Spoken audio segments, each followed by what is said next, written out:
Duster नहीं।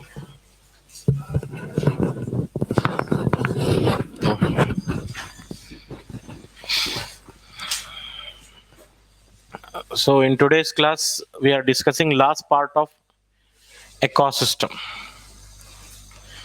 right? Nutrient cycling पढ़ना है हमारे को, nutrient cycling. Okay. After completion of nutrient cycling, जो हम एक बार doubts करेंगे ecosystem के, कुछ previous year के question भी देखें. So yesterday only we started nutrient cycling. Nutrient cycling, it is also called biogeochemical cycle. Yes, it is also known as biogeochemical cycles. So here bio refers to living organisms, and geo refers to what? In biogeochemical cycling, what is meant by geo? Geo means rocks, air, water. So organisms keep on changing, exchanging their nutrients, keep on exchanging their elements between rock, air and water. This is known as biogeochemical cycling. And biogeochemical cycling, it is of two types. Two types के हैं biogeochemical cycle. One is gaseous cycle, one is sedimentary cycle. Gaseous cycle means those biogeochemical cycle which are having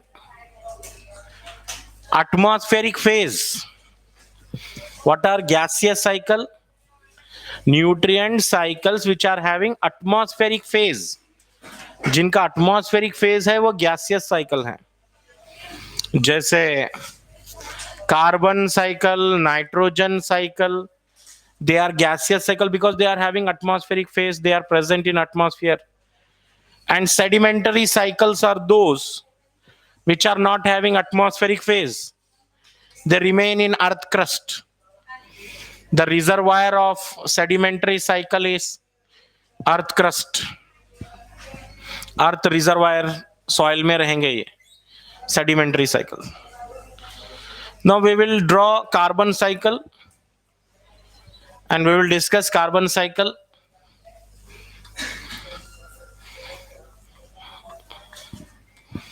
देखिए carbon क्या है, एक gaseous cycle है.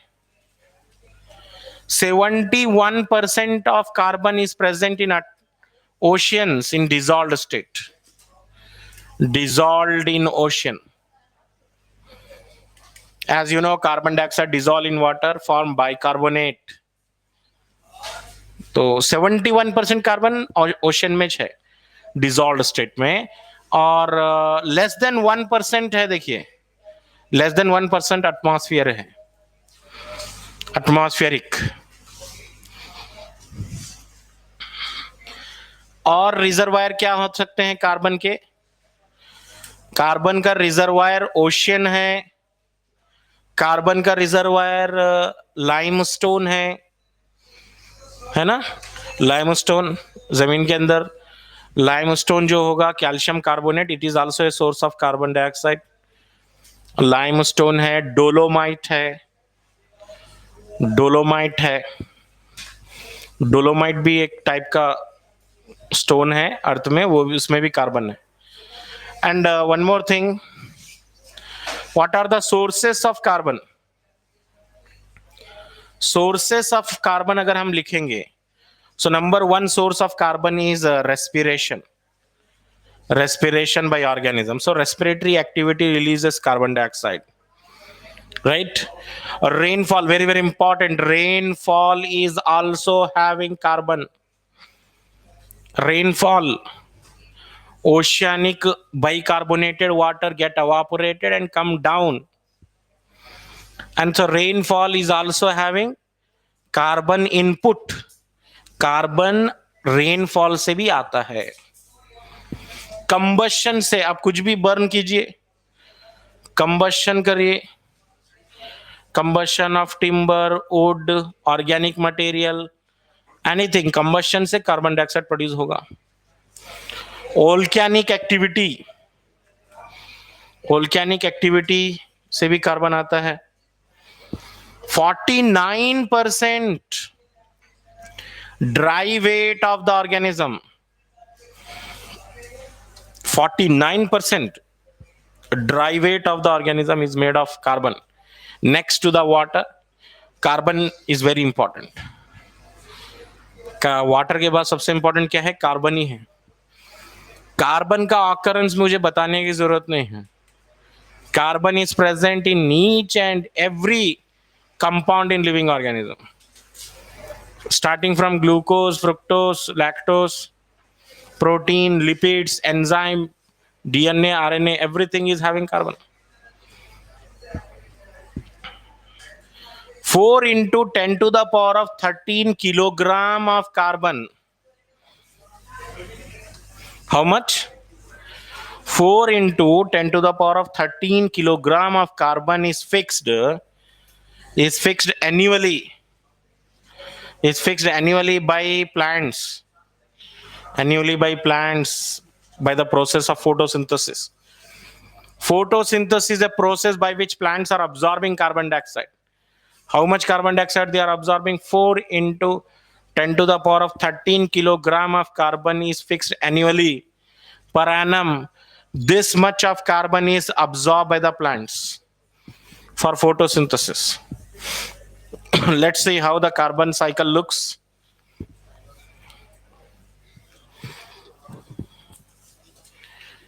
Even जो calcareous deposits हैं, calcareous, the shells of mollusca, molluscan shells are also having carbon.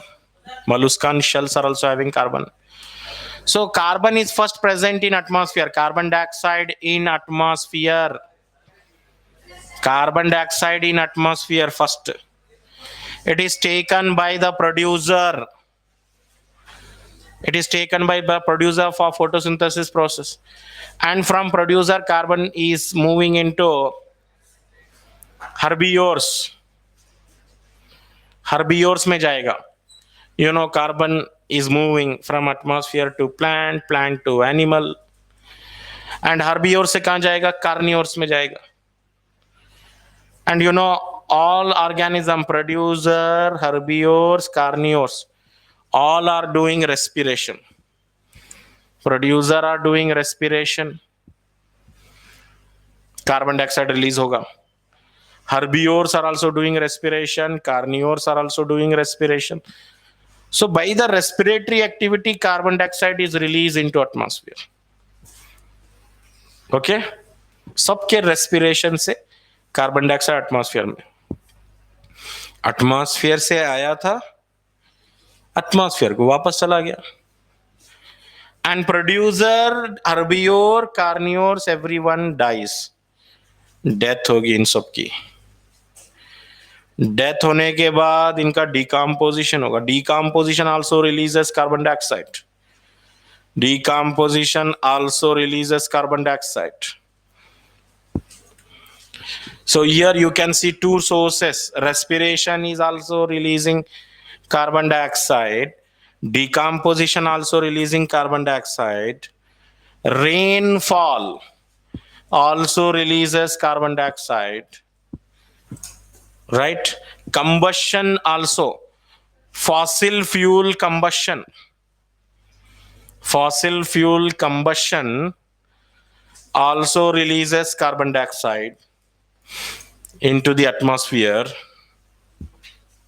Fossil fuel के combustion से भी carbon dioxide release होगा. Even volcanoes, wherever volcanic eruptions occur,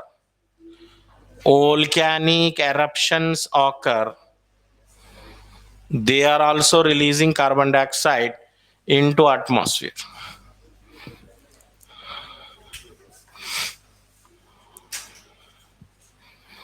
So it is showing how the carbon cycle is going on, right? So remember, 71% carbon dioxide is in ocean, 71% carbon dioxide in ocean. 49% weight of the organism is because of carbon. 71% क्या है? 71% carbon dioxide is dissolved in ocean. 49% dry weight of the organism is made of carbon, and 4 into 10 to the power of 13 kilogram carbon is fixed per annum. Per annum इतना carbon fix होता है by plants are taking this much of carbon per annum. ठीक है? So this is carbon cycle. So after carbon cycle we will move to see the next type. What is the next type? Phosphorus cycle. phosphorus cycle देखेंगे.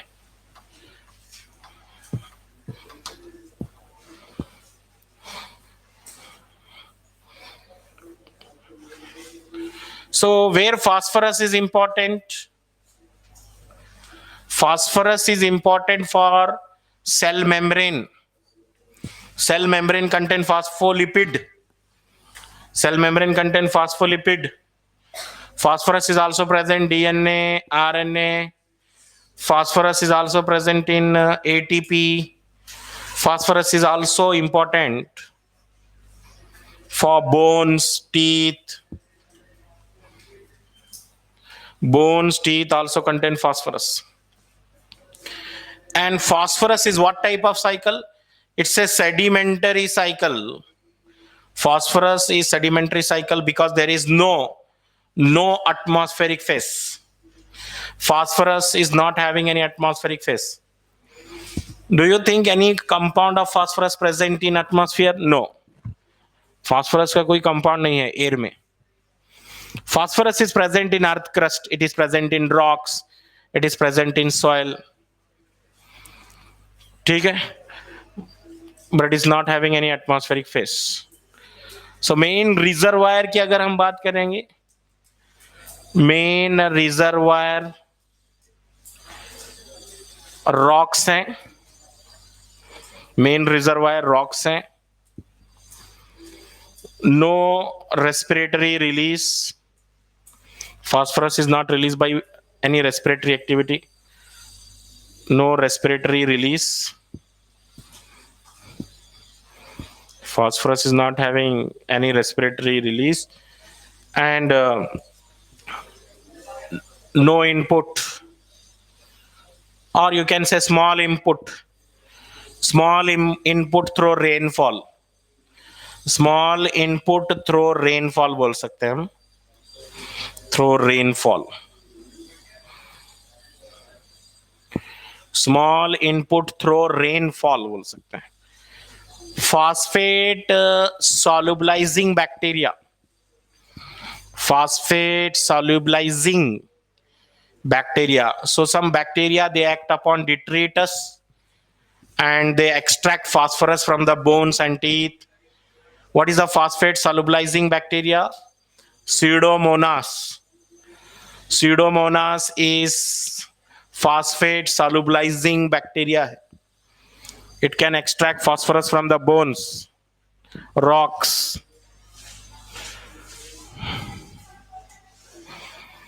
So NCERT के lines हैं, तो respiratory release by the phosphorus is negligible or absent. Phosphorus respiration से release नहीं होगा.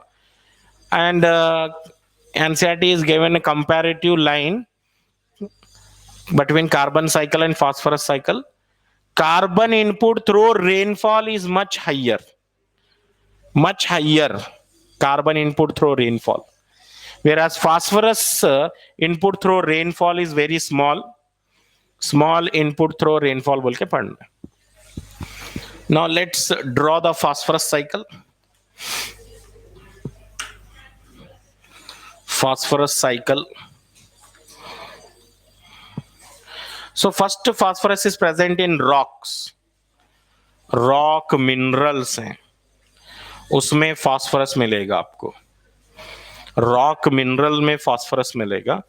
From the rocks phosphorus released by the process of weathering. Weathering is the process by which phosphorus is released into soil solution. Soil में चले जाता. पहले phosphorus कहां पर है? रॉक्स में. And the rocks undergo which process? Weathering. Weathering मतलब breakdown.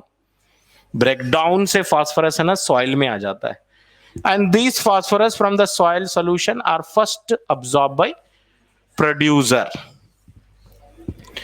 Producers, they absorb the phosphorus, and from producer phosphorus move into consumers. Phosphorus move from producer to consumer, and from consumer dies, detritus, it become detritus. Even producers also die and become detritus. Okay, producers also die, even consumers die, and fallen leaves of plants, they are called litter. जो litter है, that is also detritus. fallen leaves, twigs. अब एक plant के leave गिर जाते हैं ना old होने के बाद, senescent leaves fall down after abscission.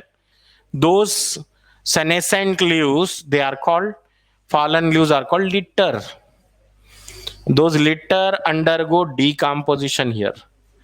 Decomposition होगा, and after decomposition phosphorus is released into soil solution. So recycling हो गया इधर इससे. Whether complete phosphorus from the soil is absorbed by the producer. So some phosphate is absorbed by the producer, that is called uptake. The phosphorus which is absorbed by the producer is called uptake, and the phosphorus which is not absorbed by the soil solution, it is runoff. Not absorbed is runoff. Runoff means along with the rainwater it goes away, move to other places, and some phosphorus is absorbed by the producer. Question can be asked, what is the first biotic community, first biotic component which is getting phosphorus? First biotic component getting phosphorus बोले तो क्या बोलेंगे answer? आप biotic component मतलब आप देखेंगे plants, animals. So here first biotic component getting phosphorus is producer,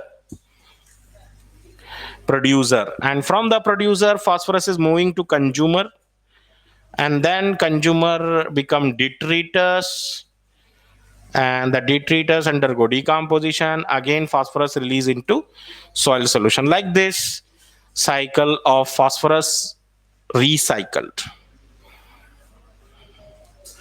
So statement के लिए ready रहिए.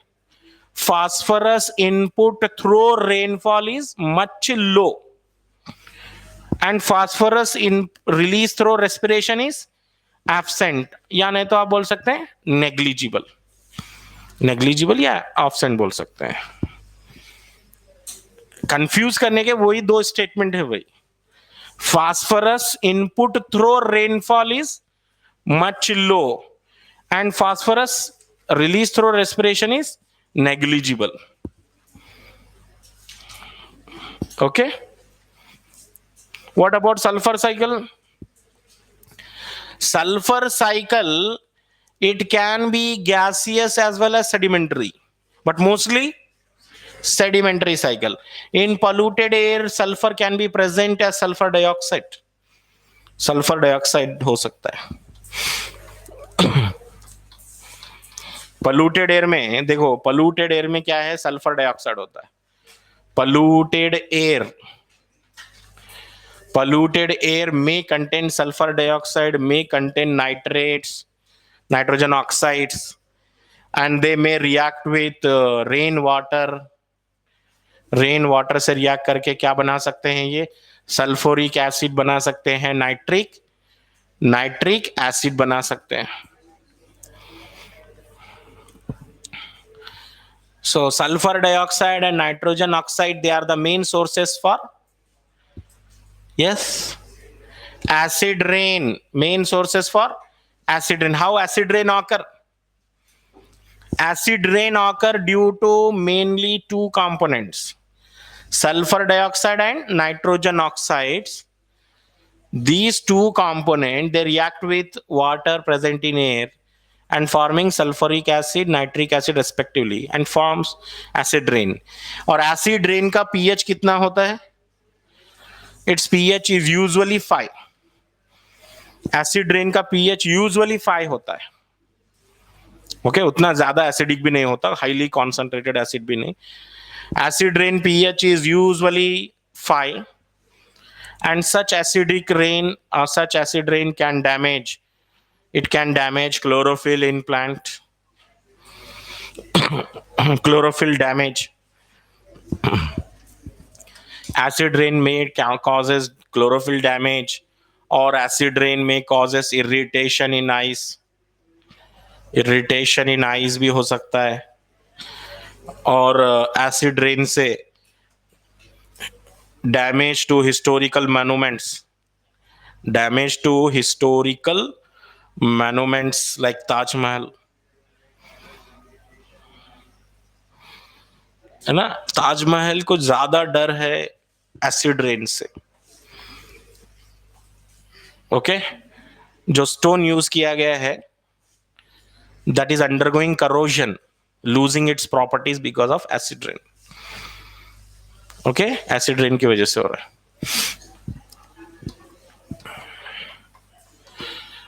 Now, one more important last topic, that is in ecosystem services. What are the things we are taking from ecosystem? From ecosystem, what benefit you are driving? So everything you are taking from ecosystem.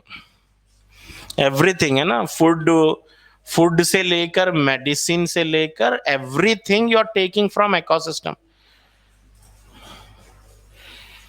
So I cannot list out all, because everything is taken from the ecosystem.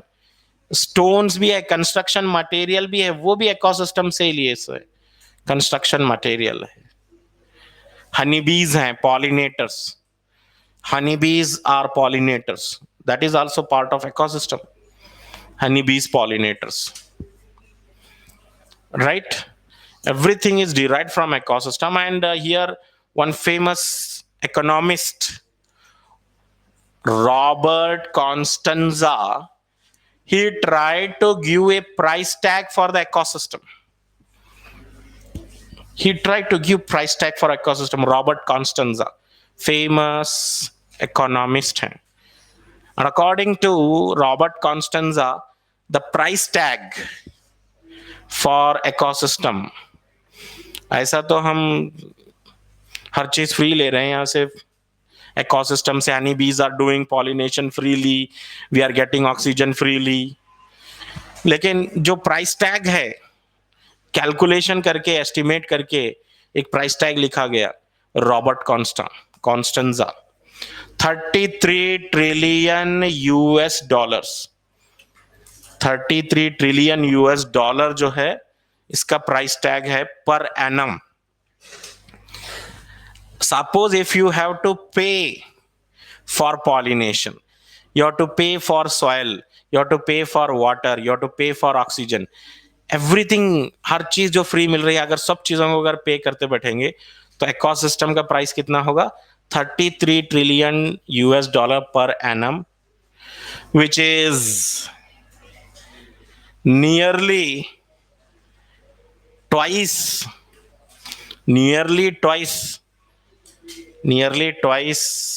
compared to GNP,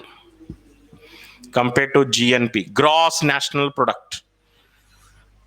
तो gross national product, American scientist हैं Robert Constanza, gross national, उनके हिसाब से जो है USA, America का जो gross national product है, उनकी जो इकोनॉमी है per year 18 trillion US dollar है. ओके, एंड सॉइल फॉर्मेशन के लिए कितना लगेगा? सॉयल फॉर्मेशन के लिए according to his estimate soil formation require 50% of total cost, 50% of total जो 33 ट्रिलियन यूएस डॉलर बोल रहे हैं ना, उसका 50% सॉयल फॉर्मेशन में लगेगा. And the soil formation is going on naturally, weathering of rocks, so many organisms, lichens जो बोलते हैं, lichens are also helping for soil formation, weathering of rocks. And nutrient cycling, जो nutrient cycling है, carbon cycle, phosphorus cycle, nutrient cycling require less than 10% of total cost. Climate regulation, climate regulation के लिए लगेगा 6%. Climate regulation, temperature maintain करना है climate का, climate regulation 6%. और है wild life protection, wild life protection के लिए लगेगा 6%. ये क्वेश्चन क्या भी पूछे जा सकते हैं. Yes, everything is possible here. क्या भी क्वेश्चन पूछ सकते हैं. रॉबर्ट कॉन्स्टेंजा के बारे में पूछ सकते हैं. चैप्टर एंड हो रहा है, एग्जामिनर का इंटरेस्ट बढ़ रहा है यहां पर. अब रॉबर्ट कॉन्स्टेंजा के बारे में पूछ सकते हैं. Price tag, gross national product कितना है वो भी पूछ सकते हैं. 18 trillion US dollar.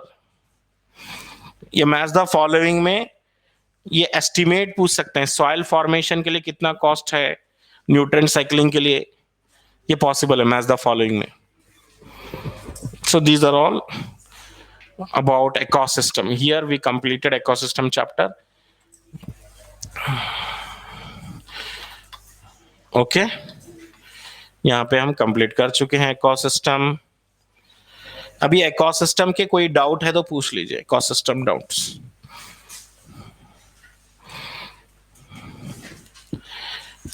Anybody having question bank?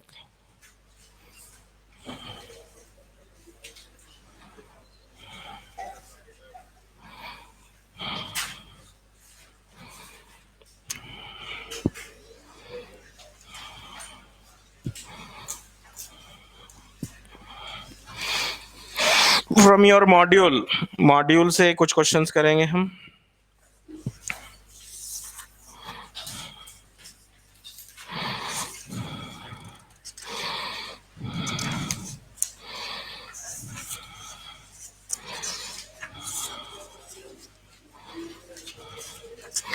Module का पेज नंबर है, देखिए 272. 272 पे है. Question number 1, natural reservoir of phosphorus. What is the natural reservoir of phosphorus? Rocks. Rocks are the natural reservoir of phosphorus. Even bones में भी phosphorus हो सकता है, यहाँ पे ऑप्शन बोन्स भी है. बट नेचुरल रिजर्वायर ज्यादा कहां पर मिलेगा आपको फास्फोरस? रॉक्स में मिलेगा. Secondary productivity is the rate of formation of new organic matter. Secondary productivity is nothing but formation of biomass by means of consumers. Amount of biomass available in consumer is called secondary productivity. Primary productivity is the amount of biomass available in plants. Question number 3 है यहां पर. Correctly describe कौन सा है ढूंढना है आपको. First option है leaching. Water soluble inorganic nutrient rise to top layer of soil. Whether leaching means extraction of inorganic nutrient down deep into the earth crust or into the top layer of soil.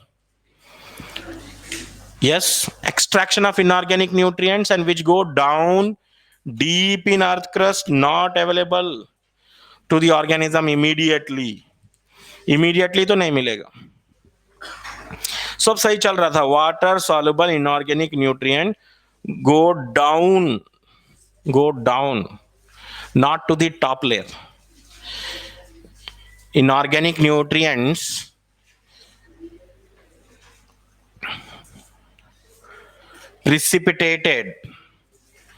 precipitated and go down.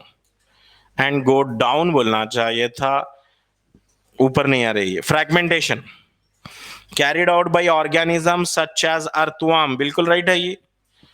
Fragmentation carried out by organism such as earthworm, इसका मतलब दूसरे option wrong ही है फिर।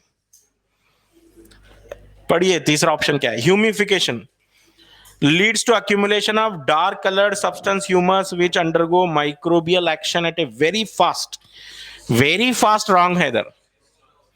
Humification is highly humus, जो humus बन जाता है nutrient rich soil, dark brown colour, amorphous fine powder, amorphous होता है, कोलाइडल नेचर होता है इसका। What are the properties of humus?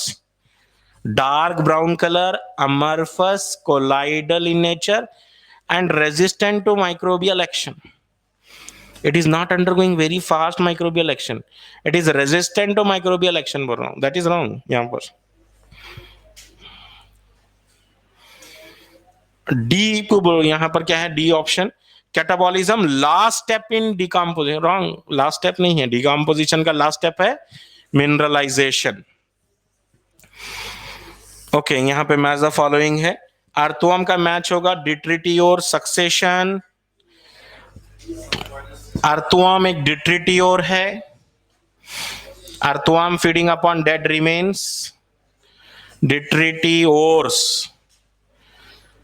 डिट्रिटियोर्स they are feeding upon dead and decaying matter. Even जो बैक्टीरिया और फंगाई हैं, बैक्टीरिया और फंगाई को आप डीकम्पोजर बोलो या सैप्रोफाइट्स बोल सकते हैं, but don't call detritivores. Bacteria fungus को क्या बोल सकते हैं? बैक्टीरिया फंगस, इनको बोलिए आप डीकम्पोजर बोलिए। You can call them decomposer और यू कैन कॉल देम सैप्रोट्रॉफ्स बोल सकते हैं या सैप्रोफाइट्स भी बोल सकते हैं। डोंट कॉल स्पोरोफाइट, सैप्रोफाइट या सैप्रोट्रॉफ भी बोल सकते हैं। एंड रिमेनिंग तो कर लेंगे यहां पर। नेक्स्ट ये क्वेश्चन देखिए सब लोग, क्वेश्चन नंबर 7 है, the biomass available at A trophic level. Biomass available at A trophic level, mass of living matter, mass of living material at a trophic level, what do you call this? Examiner वही सोचेगा ना जो आपको नहीं मालूम है। Standing crop, standing state, both are changeable, they are not constant values, time to time, place to place. Standing crop, standing state, variable. Standing crop होता है living material, mass of living material is standing crop. Standing state होता है amount of inorganic nutrients, amount of inorganic nutrient present in soil.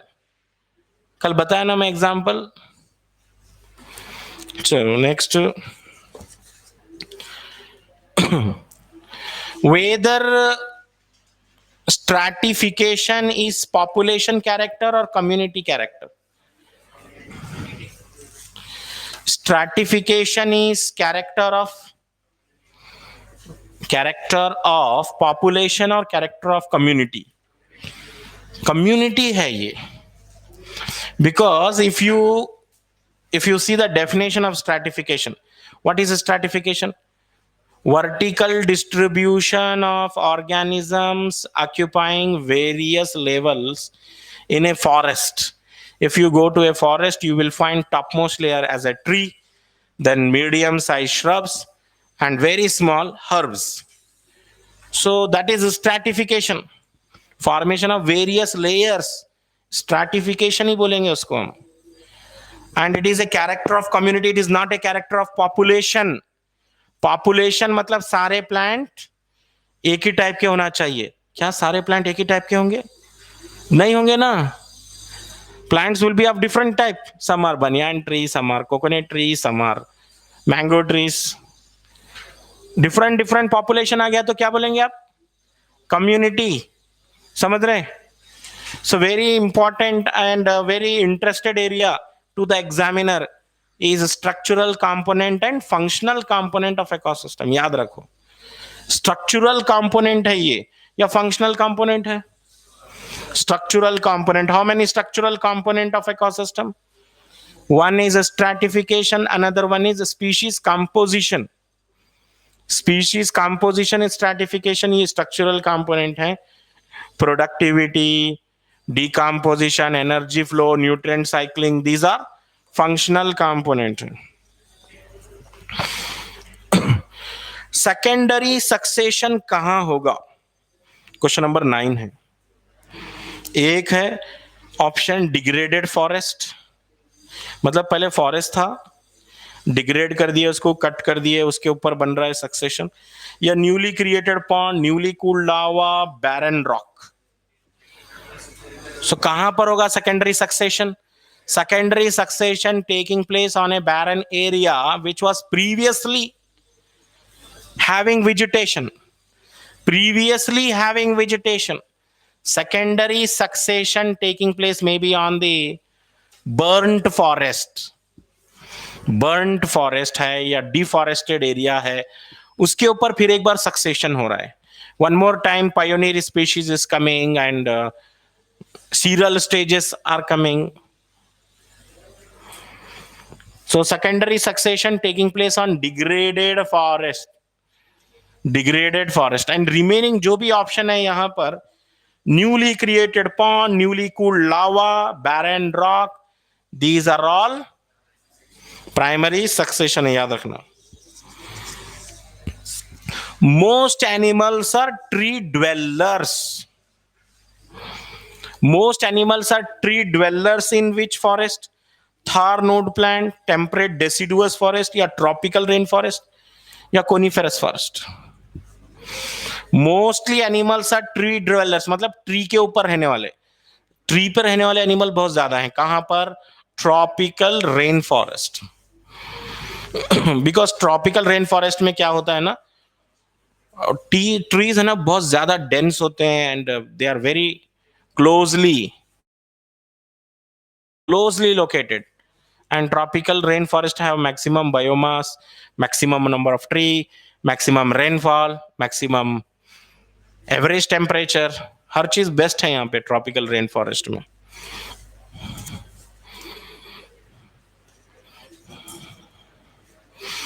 देखो ये question कैसा है. In an ecosystem the rate of production of organic matter, rate of production of organic matter during photosynthesis, rate of formation of biomass by photosynthesis is called gross primary productivity. GPP का definition क्या है? rate of formation of biomass by plants. हाँ, और एक question देखो, during ecological succession.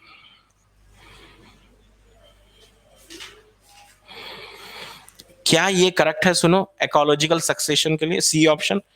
The changes leads to a community that is in near equilibrium with the environment and is called pioneer community.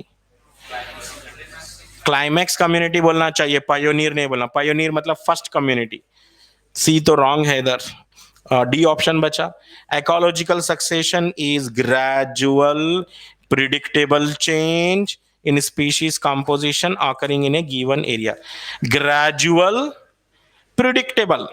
Yes, succession is orderly, sequential, predictable process. During succession, one can guess after the phytoplankton stage, what is the next stage? Zooplankton, ne? Succession पढ़ रहे हैं, food chain पढ़ रहे हैं, succession पढ़ रहे हैं तो क्या बोलना? Phytoplankton stage is replaced by submerge plant stage and then submerge free floating stage. आप वो जू प्लैंक्टन है ना, फूड चेन के बारे में बोल रहे हैं. Phytoplankton are eaten by zooplankton, मैं वो नहीं पूछ रहा हूं. One community is replaced by another community. Phytoplankton is replaced by submerge, फिर submerge free floating. So and next one more important question, देखिए ये अच्छा है, twisted. Which of the following is a characteristic feature of cropland?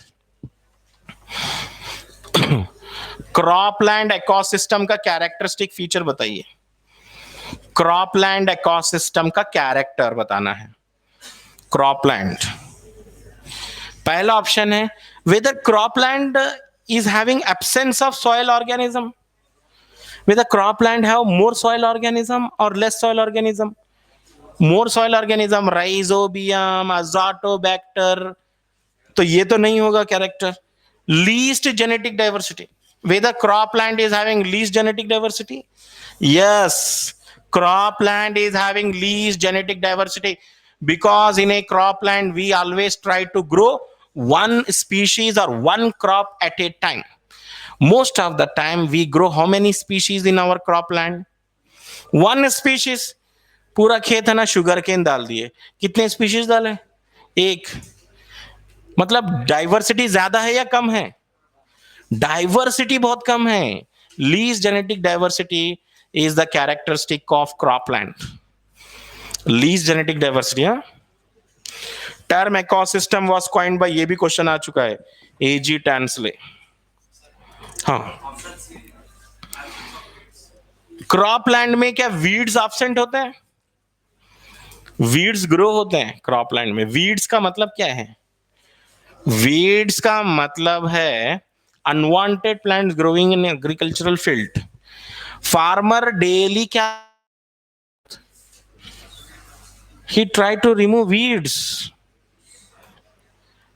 ज्यादातर farmer अपना time कहां पे spend करते हैं? Removing weeds. बहुत सारी ग्रास ग्रो हो जाती है, उसको निकालना होता है, ठीक है ना, बहुत ज्यादा मुश्किल है ये काम। क्रॉपलैंड में वीड्स होते हैं। Deep sea hydrothermal vent, so हमारे पास एक लाइन आई थी एनसीईआरटी में, deep sea hydrothermal vents are not having sunlight. ठीक है ना, sunlight is important everywhere but not important in deep sea hydrothermal vents. यहां पे क्वेश्चन क्या पूछा? Deep sea hydrothermal vents are having what type of organisms? Detritivores हो सकते हैं। अगर डिट्रिटियोर ऑप्शन में नहीं है तब क्या हो सकता है? Chemo synthetic bacteria, chemosynthetic bacteria और कीमो ऑटोट्रॉफ। कीमो ऑटोट्रॉफ भी बोल सकते हैं इनको आप, chemo autotroph. Deep sea hydrothermal vents में मिलेगा आपको, डीप सी हाइड्रोथर्मल वेंट्स में डिट्रिटियोर्स मिल सकते हैं।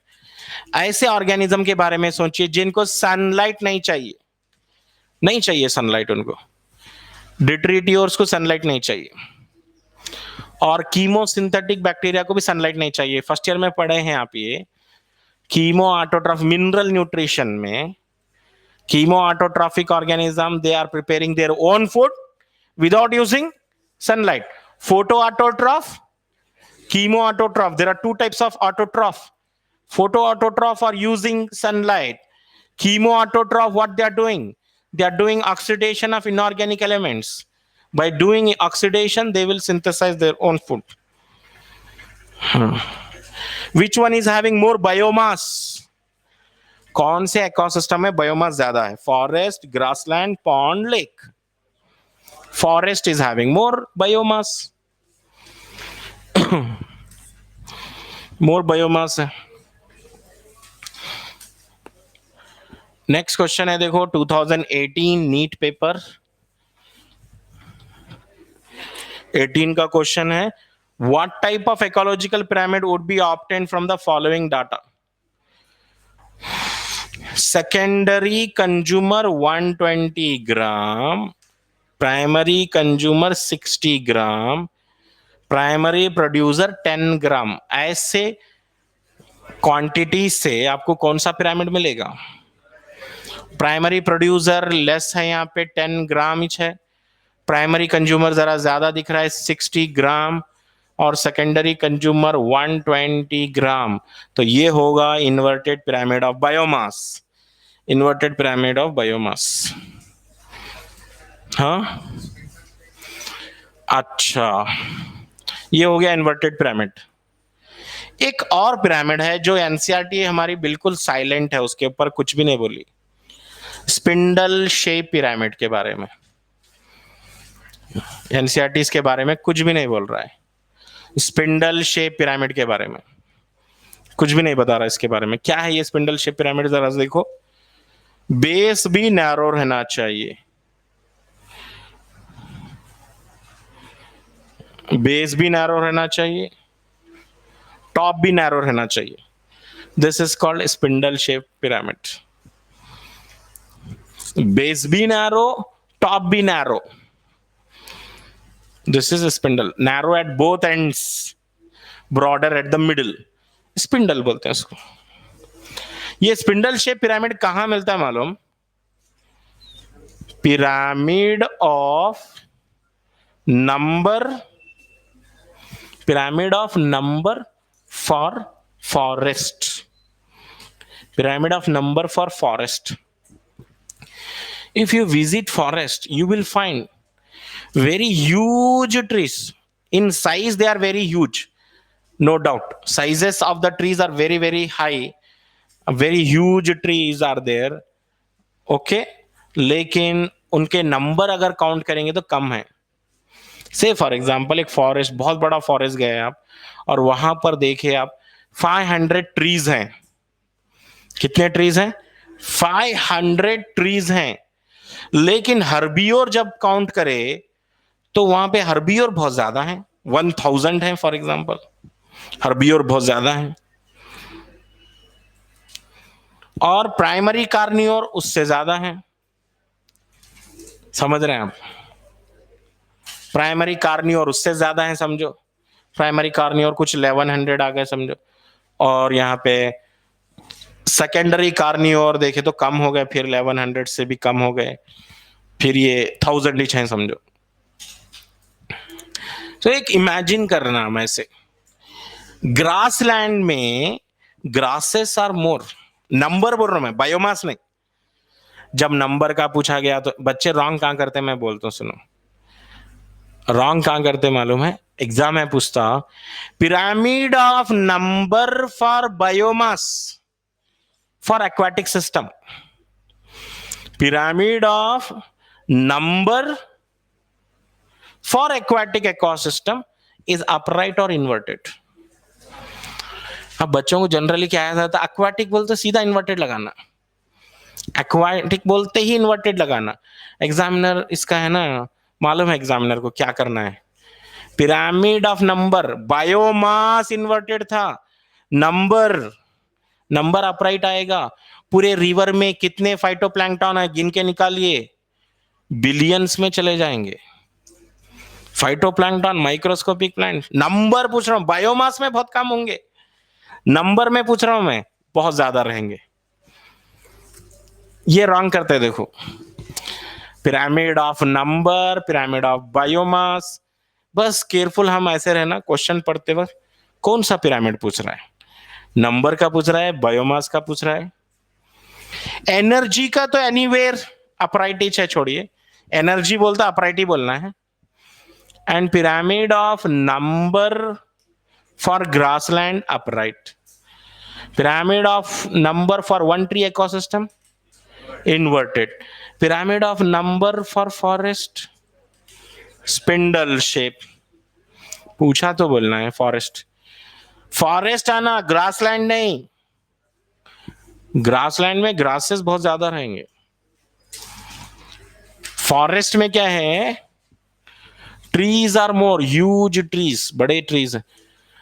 नंबर में देखे तो 1 ग्रास 1 बनियान ट्री, नंबर में दोनों भी एक एक ही है। लेकिन बायोमास जरा चेक करो, बायोमास बनियान ट्री का कहां पर है, ग्रास का कहां पर है। नंबर में दोनों बराबर है। तो इसलिए केयरफुल होके पढ़ना चाहिए क्वेश्चन में क्या दिया है। Which of the following pyramid is generally inverted. Inverted pyramid आपको कहां मिलेगा? Pyramid of biomass in a sea, pyramid of biomass in a sea, it is inverted.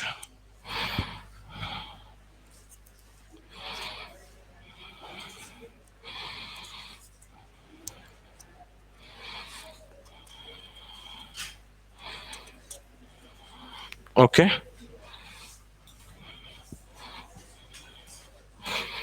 Highest biodiversity on earth कहां पर है? Highest biodiversity on earth is seen in tropical Amazon rain forest. Highest biodiversity on earth is seen in tropical Amazon rainforest. अगर option में Amazon नहीं चाहे समझो.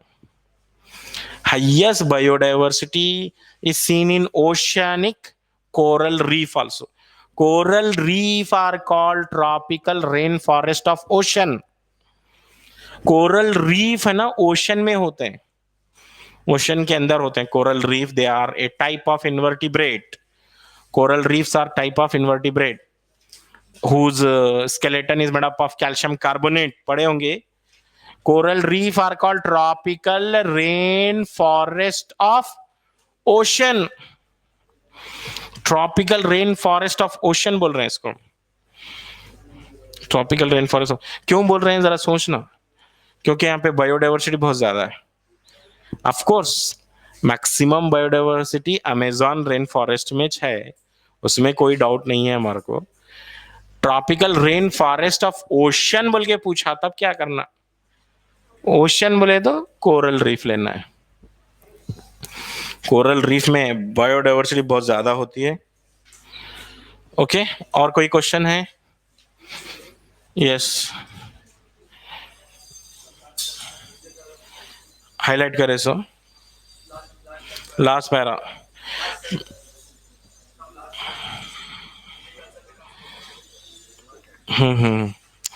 Page number 249 में NCERT में from bottom third paragraph, there are exception to this generalization if you were to count the number of insects feeding on a big tree. What kind of pyramid would you get? Inverted pyramid. Now add an estimate of the number of small birds depending on the insect, as also the number of larger birds eating the smaller. Draw the shape you would get. तो ये inverted आएगा, inverted आएगा because one tree है as per जो NCERT में example पूछ रखा है.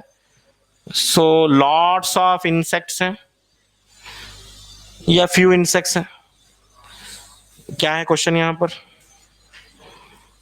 If you were to count the number of insects feeding on a big tree, what kind of pyramid would you gate.